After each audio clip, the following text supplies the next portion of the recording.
The broadcast is now starting. All attendees are in listen-only mode. Greetings to all. My name is Krista Brown, and I'm the training specialist with the APS Technical Assistance Resource Center, the APS TARC, and I want to welcome you to our webinar, APS Practice Models, Types of Staff Specialization, with Gary Barberio, Andy Capehart, Lillie Dorsey-Mckisic, and Joey O'Grady. And I'm going to introduce those folks in just a minute. Next slide. Before we get started, I want to share a little bit of information. This webinar is being hosted by the APS TARC, which is a project of the U.S. Administration for Community Living, Administration on Aging, Department of Health and Human Services, and administered by WRMA Incorporated. Contractors' findings, conclusions, and points of view do not necessarily represent the official policy of the federal government. Opinions expressed by presenters of county or local APS programs are those of the individual locale and do not reflect the opinion of the greater state program or the Administration for Community Living. Next slide. The APS TARC, as you know, works with states and territories to enhance the effectiveness of APS programs by working with partners to use data and analytics, applying research and evaluation of practice, and encouraging the use of innovative practices and strategies. Essentially, we're here to help APS programs any way we can. Just reach out. We'll have contact information at the end of the webinar. Next slide. All right, some housekeeping. So handouts of the slides are available for download in the handouts section of your webinar control panel. You can download those at any time. You are in control of your speaker volume, and you'll be doing that through your computer audio. And if you experience problems due to internet or hardware issues, we suggest that you exit the webinar and re-log in. Next slide. So we are planning to have time at the end for questions and answers. You can go ahead and submit any kind of questions or comments anytime during the webinar, and we'll try to get as many of them answered at the end, and you do that by using your questions box. This webinar is being recorded, and all registrants will get an email when it is posted to the TARC website. And all attendees within 24 hours should receive a webinar, an automatically generated email with a link to download your certificate of attendance. And don't forget to take that brief eval survey at the end. We really appreciate your feedback.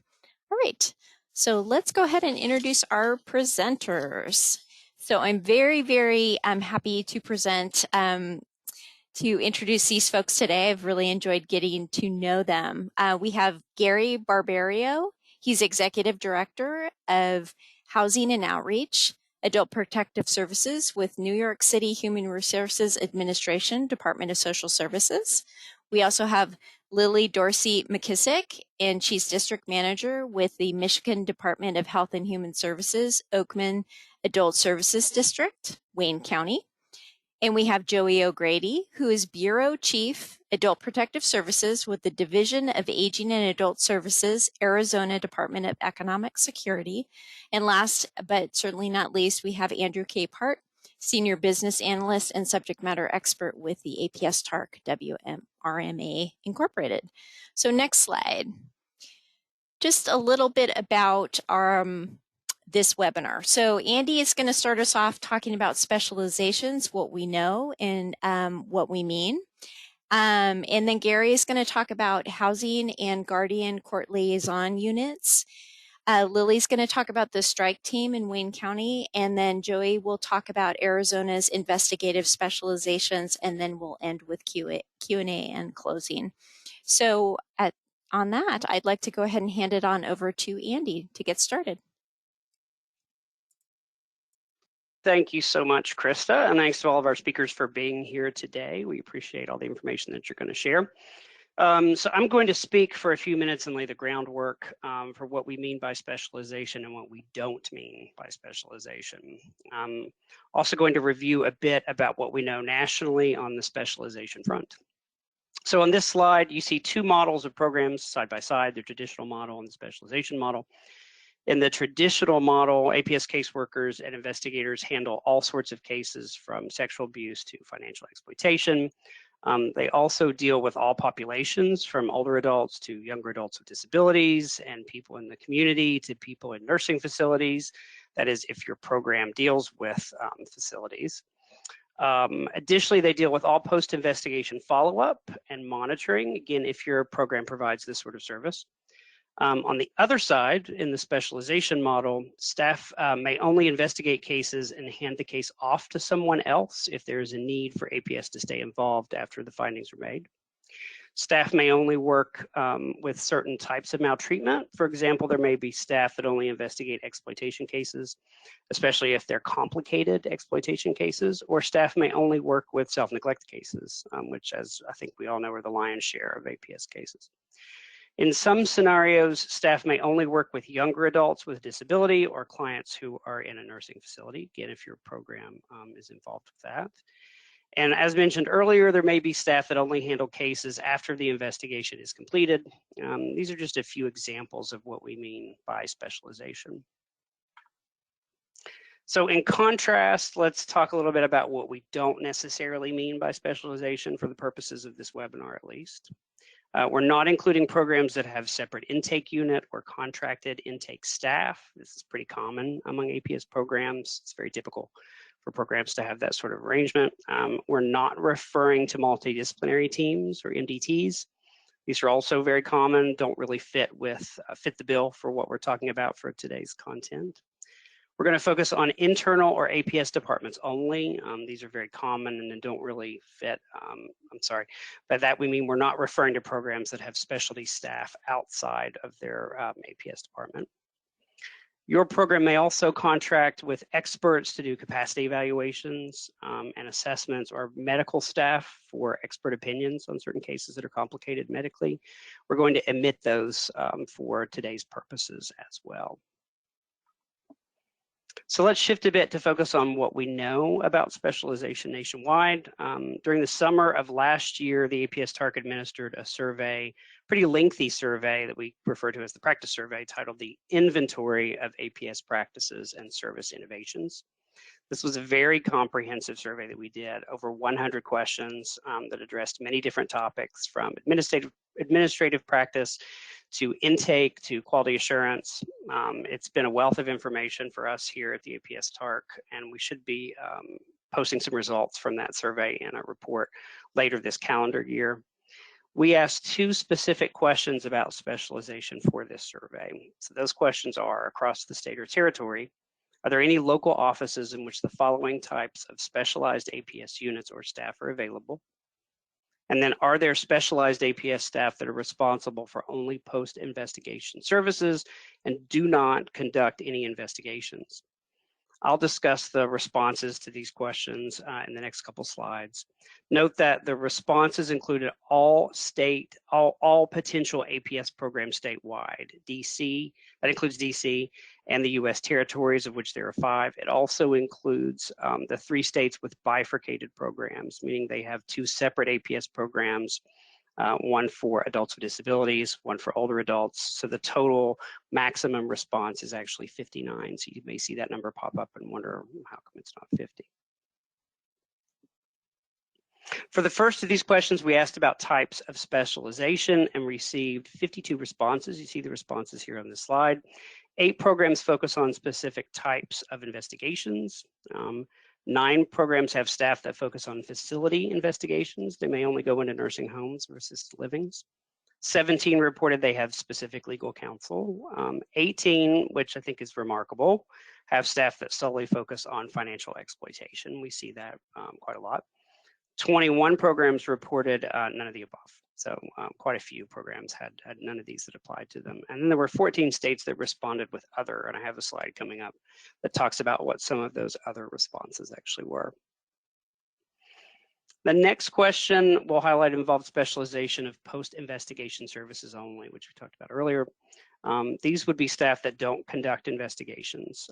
We had all 59 programs respond to this question. We had 5 programs respond statewide that they had such staff that only provide post-investigation services. 20 programs responded that there were some areas of their state where they had this sort of arrangement, but not all of them. And then 34 states or programs responded that they had no such staff. I was especially surprised to see these results. I wasn't aware that there were so many programs, especially statewide, that had this sort of practice where they only did post-investigation services. Of those that responded other to these two questions, the responses include things like a sexual response unit, I believe this was Massachusetts, specialized staff that deal with self-neglect only, self-neglect cases and no other types of maltreatment, areas that have special units for guardianship, evictions, representative payees. I believe Gary is going to talk a little bit about his program that probably fits in that category.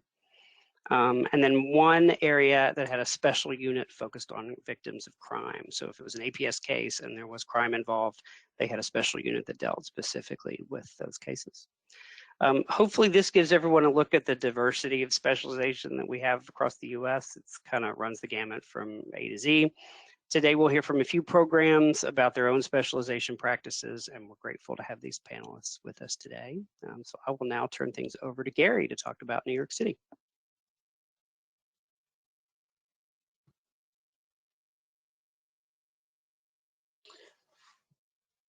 Hi, good afternoon, everybody. It's a pleasure to speak with you all. Like Krista mentioned earlier, my name is Gary Barberio. I'm the Executive Director for Housing and Outreach at Adult Protective Services in New York City. We represent coverage for all 5 boroughs within the city, and currently the program has approximately between 9,000 and 10,000 active cases. So what I'm here today to speak to you about specifically are 2 programs within our program that we use to provide services for the clients that are active APS cases. The first that I'd like to speak to you about is the Housing Specialist Unit, and the second is going to be a little bit of a combination between guardianship services that we provide or that are provided through us. So let's begin with the Housing Specialist Unit. The housing specialists are basically a group of community coordinators that were assembled to help our field offices address what we're seeing here in New York as an escalating eviction and homelessness problem. And these specialists are go out into the community and try to provide or obtain alternative housing for individuals that are known to our program that we don't think we're going to be able to resolve the eviction matter.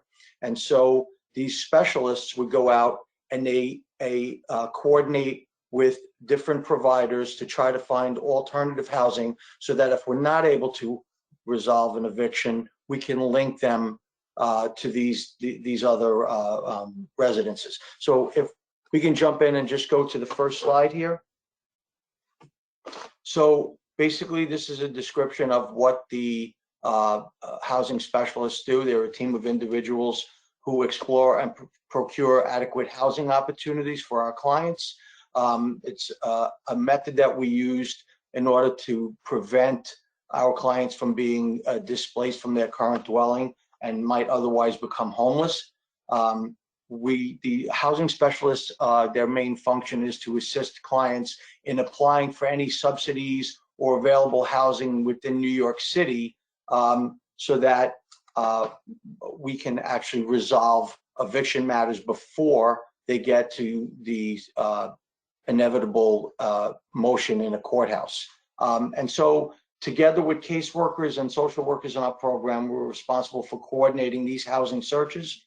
What you're going to see in the next slide, if you can kindly go to it, is the methods that we use to try to actually link our clients to these services. So the specialists, like I said earlier, which are community coordinators, are responsible for cold canvassing different neighborhoods and interacting with various individuals in the landlord and tenant field. What I mean by that is they'll actually appear in housing court and establish relationships with various management companies, various landlords, anybody that they can think of that would be a valuable resource in creating a database that would help us link our individuals who are faced with evictions to these various residences. So there is a database that we create, and that is updated on a regular basis, and it shows in this database any available apartments that we were able to secure that remain available.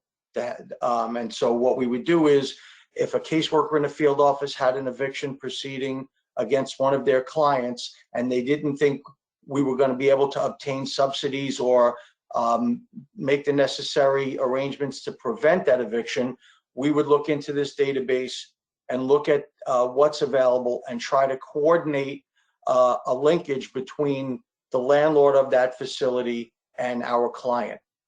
Can you go to the next slide, please?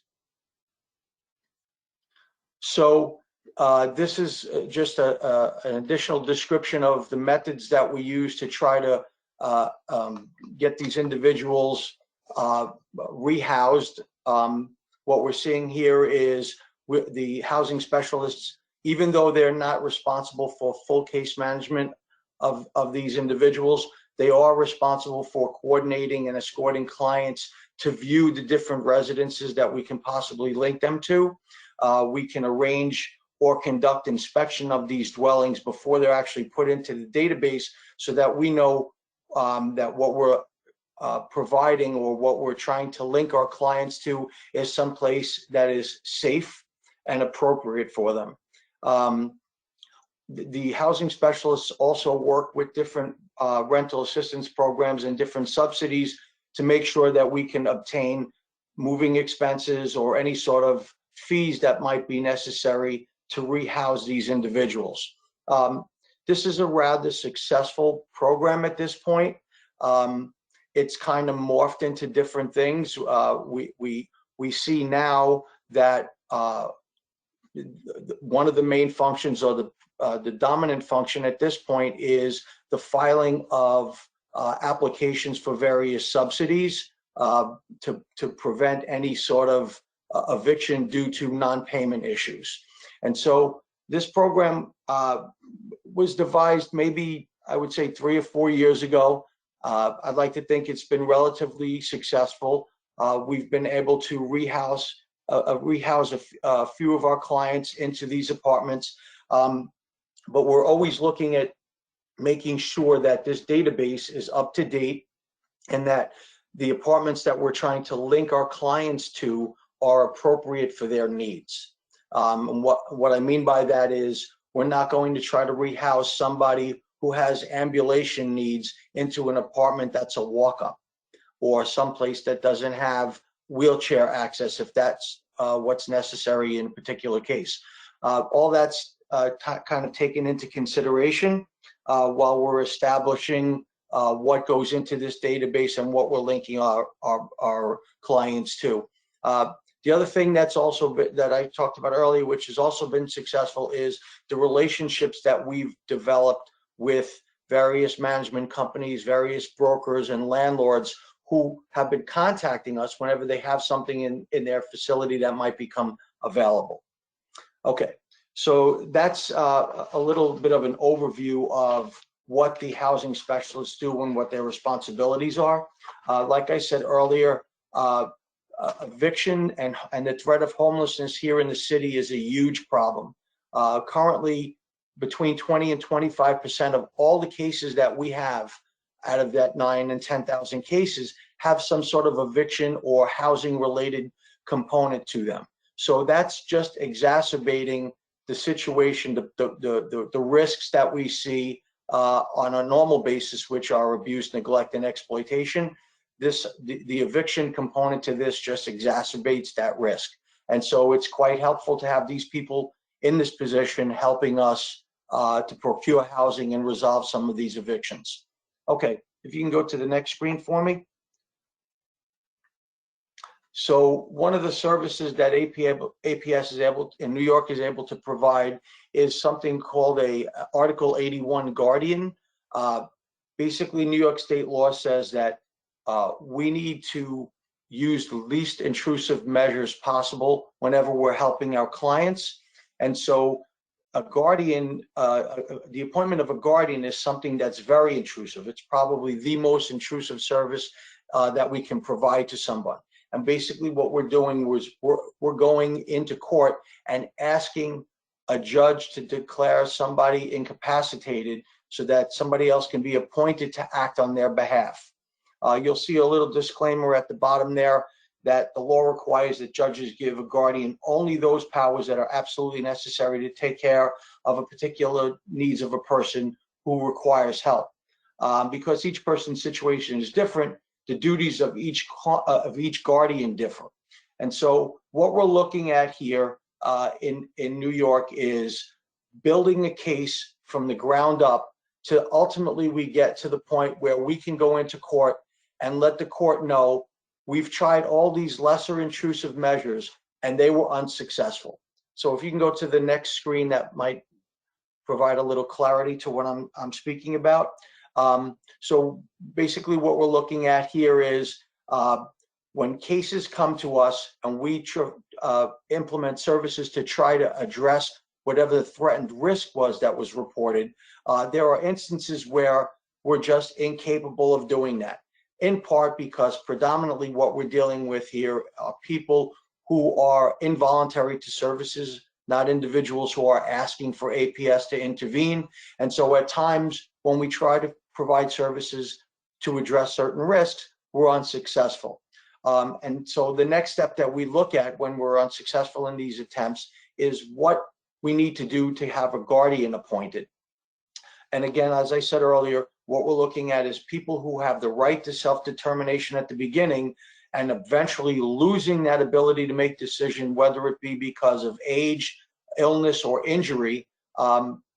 They at times would need a guardian to intervene on their behalf. And so when we go into court and we make a motion for the appointment of this guardian, what we're basically telling the court is that APS in the powers that we have, we've been unable to address the risk that's been reported or the risk that we've assessed. And we're asking for the court to appoint somebody on behalf of this individual to address those risks. And we have to show the court that we tried these lesser intrusive measures, meaning we tried to incorporate the help of family. We tried to incorporate the help of friends or social service providers or medical professionals to try to help us assist this individual, and that has failed. Okay, if you can go to the next slide for me. So this is a definition by law of the Community Guardian Program. It's basically as defined by social service law that a community guardian program means a not-for-profit corporation incorporated under the laws of New York, the state of New York, or a local government agency which has contracted with or has an agreement with the social service official, for example, the Human Resources Administration in this case, to provide guardianship services to adults who are eligible for such services in accordance with the provisions of the Article 81 of the Mental Hygiene Law. So in New York City, we have a contract with 3 local vendors. One of those vendors is the New York Foundation for Senior Citizens. The other would be the Self-Help Program, and then JASA, which is a Jewish Association Serving the Aged. So APS here in New York, or HRA here in New York City, has contracts with these vendors. And by law, when we go into court and we motion the court or we petition the court for the appointment of a guardian for somebody, we're nominating one of these 3 programs to act on behalf of that individual. And referring back to what we saw earlier, these guardians are tailor-made to address the specifics of whatever that individual needs. And so the powers that guardian is granted are specific to whatever that individual requires. So basically what we're looking at here is once the guardian is appointed and they address those risks that we've asked, the guardian needs to then reassess their involvement in this matter. And what I mean by that is if the guardian was appointed to, let's say, create a safe living environment for somebody, or to rehouse somebody. Well, once that is done, what are the needs of this particular guardian? Is the guardian still required? If the guardian is no longer required, the guardian would have to go into court, let the court know that the problem has been resolved, and ask that they be removed. Or if there's some new situation that has arisen as a result of their involvement that they don't have power over, they would need to go back into court and ask the court for specific powers to address this newly identified risk. These types of guardians are a little bit different than something else that APS here in New York City uses on matters where there's an eviction proceeding. The court can appoint something called a guardian ad litem, which is an individual that's responsible for assisting somebody in the filing of an eviction motion that's been brought against them. And this guardian ad litem is solely responsible for navigating the court proceeding to safeguard this person's tenancy. And once that eviction is resolved, that guardian ad litem's powers dissipate. So one of the programs that we've incorporated here in New York City is we have something called a housing court liaison, and this liaison is responsible for working with the guardian ad litems in court, letting the courts know what's going on with particular APS cases that are appearing on that day's court calendar. So we would let the judge know, Your Honor, this case is appearing before you today. It's known to APS. This is what the service plan is. This is what we're doing to try to address the eviction. It's not legal advocacy. It's simply a way of letting the court know what's going on here that's on a case that's before them in court that's known to APS. So this program has actually been quite successful here in New York. It's allowed us to not only let the court know and develop relationship with the judges, but it's also allowed us to see individuals that are appearing in court that we may not have been able to find in their houses during our assessment process. You can go to the next slide, please. This is a listing of some of the services that the Article 81 Guardian provides, obtaining orders of protection, relocation, arranging for heavy-duty cleaning services, and again, these services are tailored to a specific individual's needs and may change from case to case. Next slide, please. With that said, I'd like to toss this over to Ms. Lillie Dorsey from Michigan. Lillie? Thank you, Gary, and good afternoon. It's a pleasure to speak with you all today. I am Lillie Dorsey-Mckisic, Wayne County Oakman Adult Services District Manager. I am here to share information about Wayne County's specialized APS strike team and their success in addressing the immediate needs of adults who may be at risk, vulnerable, and at risk. Next slide, please. Just to give you a little bit of history, the strike team was piloted in 2015 with a two-person team as a need to improve the county's standard of promptness in meeting 72-hour face-to-face visits with vulnerable adult clients who are alleged to be victims of abuse, neglect, or exploitation. The strike team also assists with meeting the crisis needs of clients who may be at imminent risk of harm. Wayne County includes 36 cities across 70 zip codes with over 600,000 residents living in Detroit. In 2019, we investigated over 5,500 APS referrals. In 2020 and 2021, we investigated over 3,600 referrals. Wayne County receives a third of the adult services cases within the state of Michigan. The strike team evolved into a 5-person team due to the volume of APS referrals, increased staffing, and increased staffing retention, and increased allocations. Current county APS allocations are 5 strike team members, 30 assigned ongoing investigators, and 4 supervisors. Next, please. The Wayne County strike team currently consists of 4 APS specialists who are skilled investigators, versed in APS policy, and focused on crisis intervention. We hope to select a 5th member in the very near future. When APS referrals are received, the state of Michigan requirements include that we must complete a collateral contact with the client or a collateral person within 24 hours of receiving the referral. That contact can be in person or face-to-face or by phone. We also must complete a face-to-face contact within 72 hours of receiving the referral. Our APS strike team completes all accepted APS face-to-face visits on all accepted APS referrals in order to commence the investigation immediately, assess the need for crisis medical or law enforcement intervention, and facilitate emergency services if warranted. Thus far this year, we've received 320 APS referrals per month on average.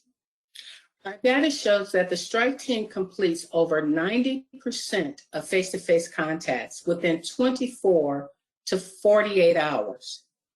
They sustain this successful performance month after month, and data also supports that in most instances, the face-to-face is occurring within 24 hours of receiving the referral alert. There are times of which a client cannot be located, but the strike team will continue their efforts to locate that client in a promptly time period. Next slide, please. So the values and benefits of the strike team. One is that they save lives. And let me give you a couple of examples. We received a referral which alleged that a caretaker was leaving 2 developmentally delayed adults at home unsupervised. What the strike team found is that not only were the adults developmentally delayed, they were nonverbal and bedridden, unable to speak out or cry for help or get help in any way. They found them in horrific conditions. They were actually laying on the floor on filthy mattresses, covered in bed bugs, and they both appeared to be malnourished. Because the strike team was able to get to this home within hours of receiving that referral, emergency medical needs were facilitated immediately. Another instance is when we received a referral of which a client had advanced dementia and her caretaker husband had not been seen in a couple of days. The strike team went out and they were able to convince the client to speak with them, to open the door.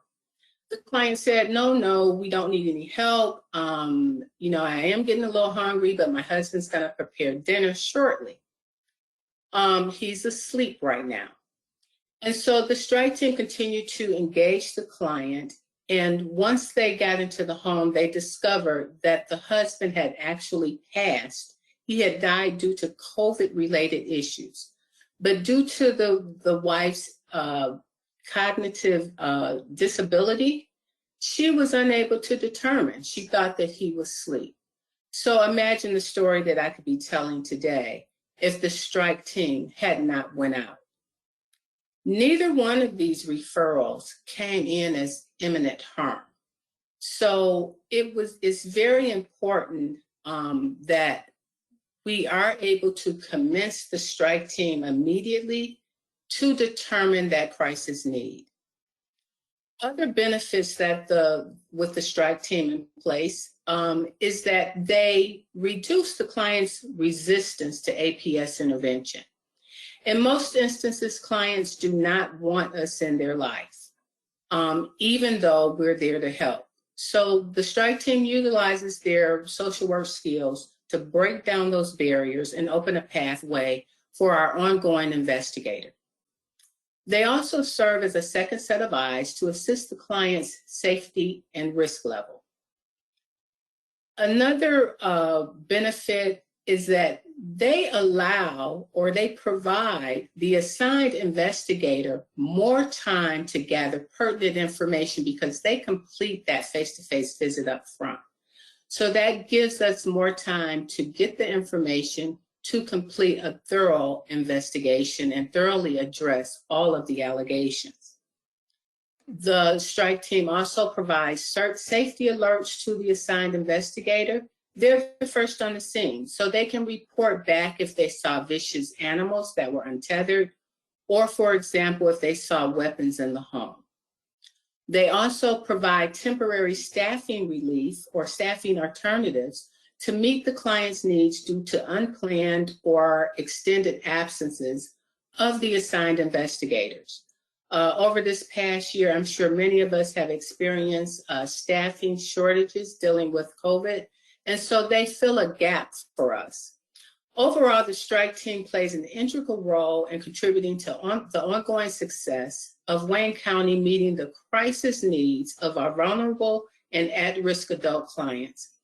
We exceed the 90% 72-hour face-to-face standard of promptness in most cases within 24 hours. Next, please. Here are just a few of the strike team's field success. If you see the first slide in January, Mr. Bryce Dixon, 143 referrals came into his zone. He was able to make a face-to-face contact for 141 of those individuals. The assigned investigator made the one contact in this instance. And these are the stats for each of our individual strike team members. And as you can see overall, they are exceeding that 90%. And again, this success has been going month after month for years. Next slide, please.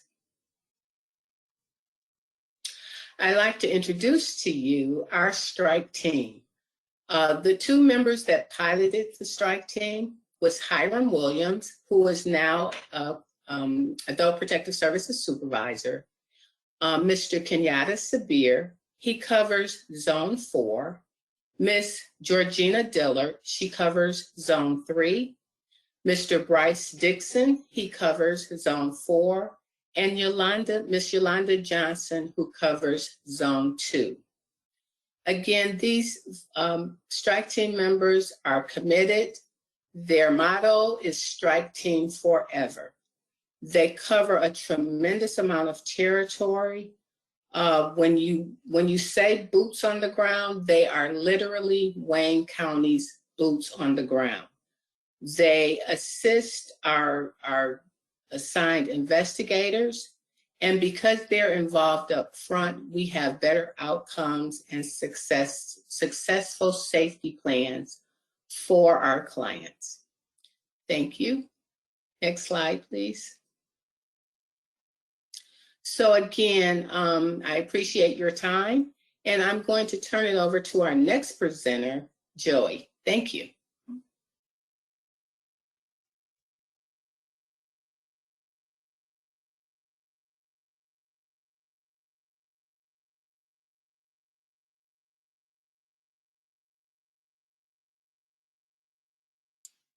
Oh, Joey, it sounds like you're muted.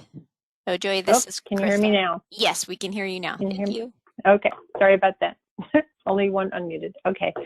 I am Joey, and I'm from Arizona APS, and I'm going to talk to you about a few of the specialized units that we have within our state, starting with the financial exploitation units. This is a unit that started out a long time ago, and it's been with us for quite a while, and it's continued to grow. The financial unit provides support on mostly complex cases of financial exploitation. Our units are not quite big enough to take all of the cases yet, but we're working on building that area. And they also provide support to our investigators who have to take the other financial exploitation cases. We have a dedicated email box for the FEU unit so that our investigators can reach out for either like a quick question or ask for a case consultation or even a joint investigation if they're going out to interview an alleged perpetrator and it's a complex case. The FEU is comprised of investigators with kind of a specialized skill set in conducting financial exploitation investigations. They come with either some prior experience working in exploitation investigations, and or they've learned them as they come in to work with us, and they kind of develop this skill set and a strong desire to work with this type of case. As you know, not all investigators like financial exploitation, but some are very drawn to the numbers and this type of work. So we do train them within our department. We do some special assignments so they can kind of get in there, work with the team, understand the daily ways they do things. They have different ways of doing things. They've got different tools. So they then they decide, you know, hey, yeah, this is perfect. It's a good fit. And then we're able to move them in there once they have the experience and the skill set built up. We do have criteria through our hotline, our central intake unit, of cases that will get automatically assigned to our financial exploitation unit, kind of based on what type of cases they are.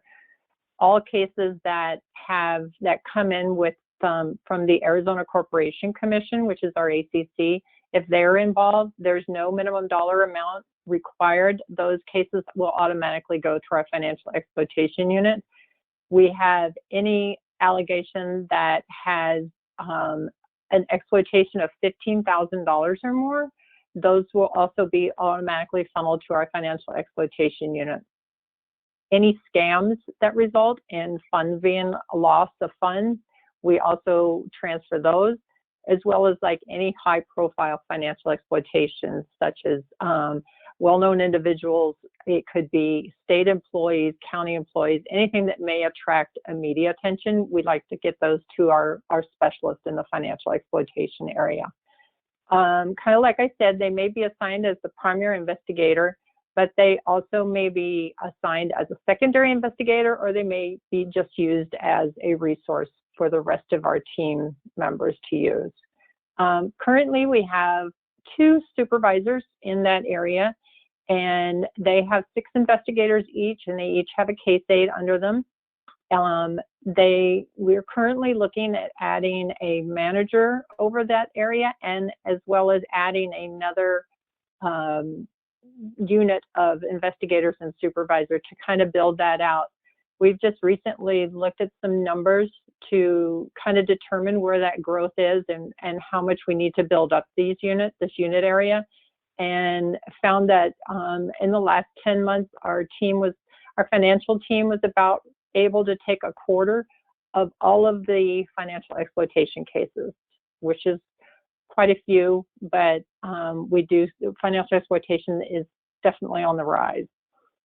So one of the things we also have for our financial exploitation unit, or any investigator doing financial exploitation, because it's a little more different than the other types of allegation, is our policy team has created it's an 8-page document. It's called a desk aid, but it's 8 pages, and it's dedicated to all the different areas of possible allegations concerning exploitation, such as unauthorized use of bank accounts, transfer of vehicles, changes in POAs, wills and trusts. And for each of those sections, it will kind of give you some possible questions that you may want to ask and dig into for the victim and for the alleged perpetrator in those cases.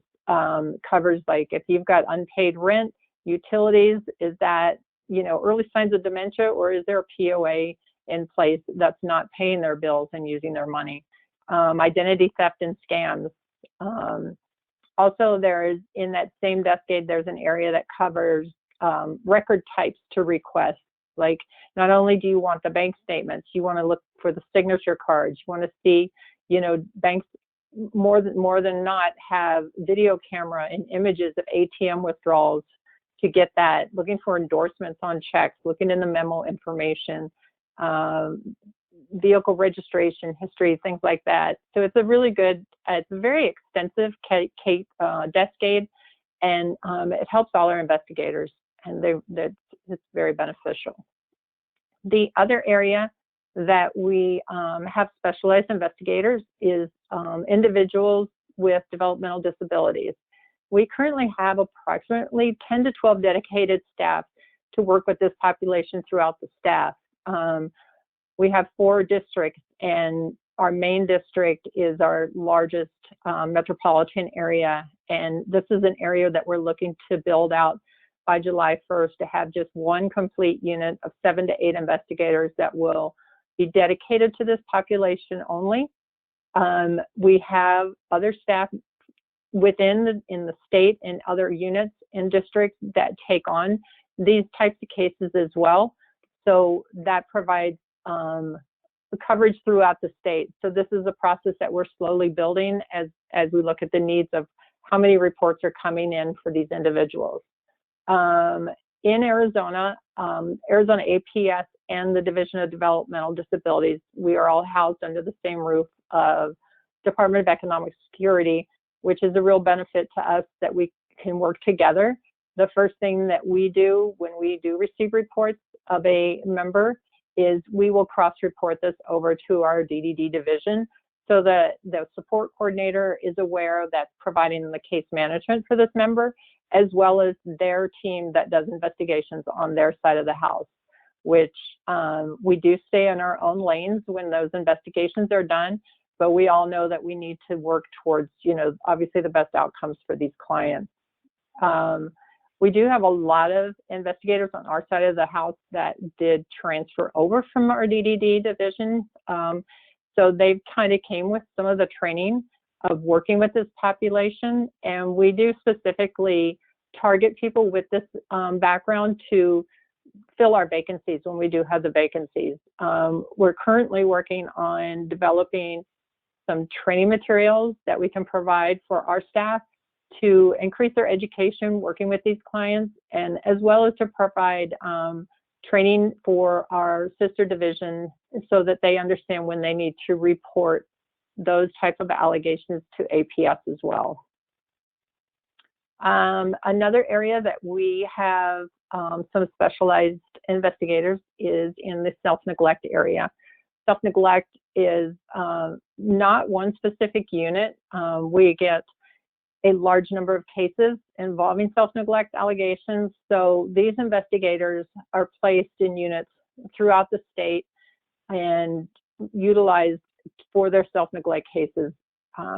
They have received specialized training that's specifically designed for self-neglect reports. They are required to take two of the NAPSA e-learning modules on self-neglect. There's the working with self-neglecting clients, and there's 3 parts to that e-learning series, as well as assessing APS clients' decision-making capacity e-learning. Both of those are from NAPSA, as well as we did some NAPSA mentoring. We had 5 sessions for these staff, and they covered field etiquette and establishing rapport, and these are all just dedicated to self-neglect cases. Motivational interviewing, trauma issues, decisional ability issues, and case planning. This is a new direction for our team. It's fairly new. We are still kind of building this out, and we're still trying to develop some of the mentoring for that to be an ongoing internal in-house type of training that we can provide. So we're still in the process there. But these trainings have been very beneficial in allowing them to quickly identify the adult's needs, make the necessary referrals and community resources to address their needs. Of course, all of our staff would balance the investigation with the adult's right to autonomy and self-determination in these self-neglect cases. And these cases are looked at a little differently for time to close due to the time it may take to build some rapport and build that trust with a self-neglecting client and follow up. a lot of times, you know, you put in the service and referrals and then they've changed their minds because you've left the picture. So we allow those to stay open a little longer. Sometimes during the investigation, they will find out that also are they not just being self-neglected, but there also may be an alleged perpetrator involved who's abusing, neglecting, or exploiting this adult as well. So when that happens, this investigator does stay on because they have been trained in all types of investigations. So they just add that new report onto their caseload, and then that way there's continuity in the way that we're working with our clients for self-neglect. Those are three of the major ones that we have that we're working on right now. We are always looking for ways to improve how we provide service to our clients. Our clients are ever changing. The allegations, they change every year. We've always had fairly like 30% of self-neglect. Financial exploitation has been going up more. And so we are beefing up that area of our self-neglect or our exploitation area. So that is it for our specialized training for Arizona. Great. Thank you so much, Joey. Thanks, Lily and Gary. This is super interesting stuff. I was taking notes crazily. So at this point in time, I want to invite our presenters to pop back on. We have some time for some questions, and we had a few come in already. And please go ahead and send your questions in. First one is Gary. Is there a particular software that you're using for your database? And I believe that's around the housing specialist tracking the landlords and apartments and all of those things. At the moment, they're using Excel spreadsheets to track when apartments become available or when they fall off the market. What we're finding here in New York is that especially in the city, that housing is so hard to come by that actually an Excel spreadsheet does the trick. Gotcha. Thank you. And then there was just a general comment that the special guardian sounds like a great idea. So let's see, Joey, are any of your financial exploitation specialists, are they certified fraud examiners? So CFEs? I do not know if they are or not. That's a good question, but yeah, I can find that out. Okay, cool. Thank you. There's just a question around that. Lily, are there strike teams in other counties in Michigan? I do believe there are strike teams in children's services area. I'm not aware of any in the adult services area within Michigan. Great. Are there other, I'm just curious, are there other counties in Michigan that reach out to you to just talk about this, to potentially pilot? I have had a lot of interest, and I've shared procedures with other members. Yes. Great. Thank you. And thank you for introducing us to the strike team. It's very rare that we actually get to see pictures of folks that are doing great work. So thank you for that. My pleasure. All right, so we do have another question that came in. What kind of assessments are done by the strike team, and what makes them so successful? So Lily.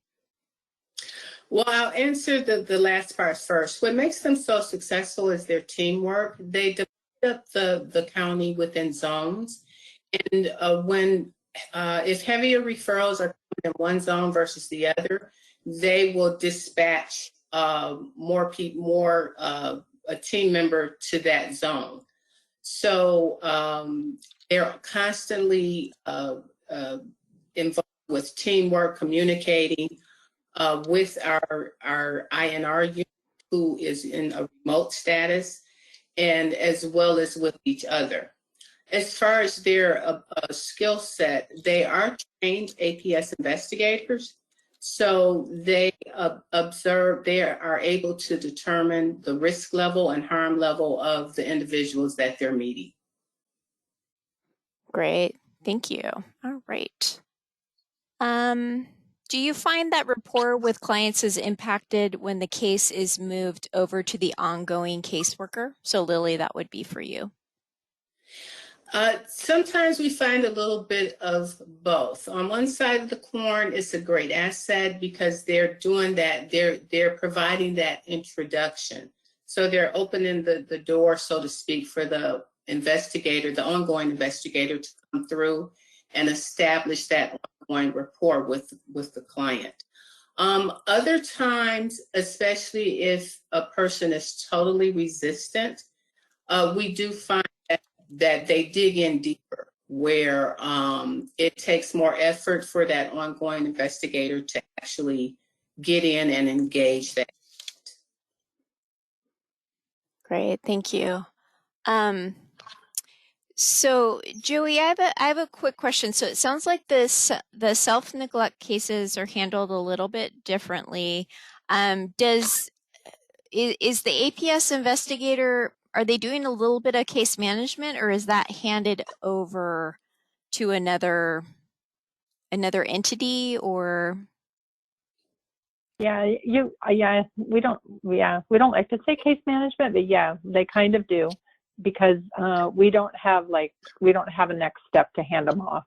So instead of having that expected 60 to 90 day turnaround on a case to get it, investigated and closed, we try to give the self-neglect ones that time, because it does take a little more time. It does take a little more rapport building and trust building, and getting those services in to make sure they're going to keep on receiving those services. So often you put in the service, you walk away, and then, they're not getting their Meals on Wheels anymore. They're not letting the housekeepers in. They're not, not letting the healthcare workers in to help them. So we try to keep them open a little bit longer so that they can make sure that they're comfortable and kind of keep them on track. So yeah, it's a little bit of case management and a little bit of kind of encouragement. great. And Gary, question about your rate, the rehousing success. I know it's hard to talk about outcomes, but with that kind of support and warm handoff, and do you find that people stay housed for longer? You mean once we have them, Yeah. once we're using yeah, I mean, there are definitely continued services that might be taken into account that we're going to need to implement in order to safeguard this individual. One of them might be financial management. I don't know, in the other programs, might not be familiar with that, but there's a part of APS in New York City where we can become someone's representative payee to pay bills and make sure that finances are handled adequately. So in some cases where someone's living off Social Security benefits, even though they've been rehoused, there may be a need for financial management services to safeguard any future eviction proceeding. Great. So it's like housing and some wraparound services. Right. Great. Thank you. My goodness. I can't believe how fast that hour went. We're at the last minute. Thank you so much. Thank you, Joey and Lillie and Gary and Andy, for working with us on this webinar. I can tell by the questions it was really well received. Thank you for participating, everyone. We're coming to the end.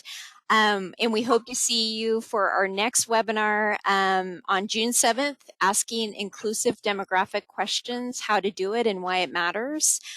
We have a great slate of presenters for that as well. Registration is open. Please contact us if you have not seen it, and we will get that to you. Have a great rest of your day, great week, and thank you for all the good work that you do. Thank you, presenters. See ya. Thank you. Thank you, everyone. Bye. Thank you. Thank you.